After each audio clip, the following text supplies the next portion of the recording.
Deep in a forest no one has walked through in 30 years. We found a military helicopter being swallowed alive by the trees. Nobody knew it was here. Nobody came to save it.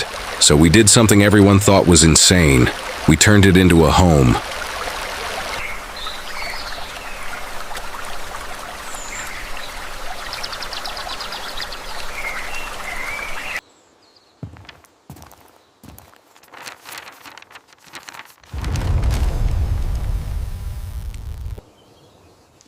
We have to stabilize the fuselage structure first.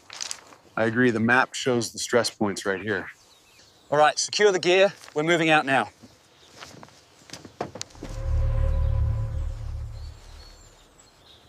Okay, team, let's move out. Engineers to the hull, arborists check the upper decks. Structural integrity looks compromised here. Yeah. The sensor confirms high moisture. Setting up the tripod down here.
From a forgotten wreck in the middle of nowhere to this. If this build moved you even a little, hit like. It genuinely helps more people find this. And if you want to see what we do next, subscribe. We're just getting started.